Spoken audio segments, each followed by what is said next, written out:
Mheshimiwa, usiache kutenda dhambi. Najua hujanielewa, subiri nikueleweshe. Kwambie kitu kimoja.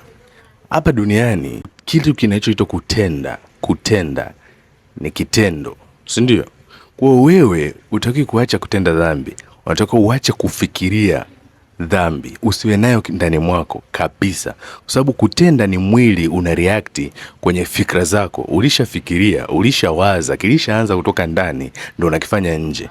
Kwa hiyo uache kutenda dhambi, unaacha kufikiria dhambi. Kumbuka sehemu moja Bwana wetu Yesu Kristo alikuwa anawafundisha watu kwenye Mathayo sura ya 5 kama sijakosea. Aliwaambia, mmeambiwa msizini, kile ni kitendo. Kimetimia, msizini. Lakini mimi ninawaambia, yoyote atakayemwangalia mwanamke kwa jicho la kumtamani ameshazini naye. Alikuwa anaongelea nini? Hapo unaona dhahiri kwamba sisi tunaianzia ndani dhambi, ukiukaji wa shauri la Mungu, tunalipinga shauri la Mungu kuanzia ndani. Then mwili sasa supportive ni kwamba kile kilichokuwa ndani, matamanio ya ndani yanaenda kuonekana nje, tunaenda kuyafanyia kazi nje. Ndio maana naomba macho yetu ndio ambayo ni mwangaza wa mwili mzima. Hizi fahamu zetu, milango ya fahamu ndio vinaangaza mwili mzima. Tunaamua sisi wenyewe kukubaliana na kipi, tushikilie kipi. So wewe utaki kuacha kutenda dhambi, unataka uache kufikiria dhambi. Solomon anakuambia kile ambacho mtu anawaza ndani ya moyo wake ndivyo yeye alivyo.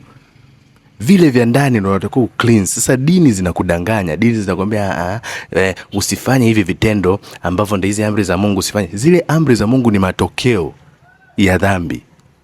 Amri za Mungu ni matokeo kwamba ulishawaza kuua, wewe unatekeleza na mwili. Ulishawaza kusema uongo, wewe unatekeleza na kinywa. Ulishawaza kuzini, wewe unatekeleza na mwili. Ulishawaza kusujudu vitu ambavyo sio sahihi, wewe unatekeleza na mwili. Mwili una react kwenye kutokuonekana ili kuonekana. Kwa hiyo kama unaweza ka react kwenye vitu ambavyo ni negative, ambavyo ni vibaya, ambavyo sio vya Mungu, ambavyo sio vyema, basi unaweza ku react katika vitu ambavyo ni vyema. Natumaini utakuwa umenielewa. Na ndio maana tulishindwa kuacha dhambi, akaja mwana wa Mungu kutuondolea dhambi. Sasa usiache kutenda dhambi. Anza kumfuata Mungu, anza kumpenda Baba, anza kufuata shauri la Baba. Amri kuu moja ambayo tumetajwa na Mungu, mpende Bwana Mungu wako kwa moyo wako wote, kwa roho yako yote, kwa akili zako zote na kwa nguvu zako zote. Je, unafanya hivyo? Na si mawazo.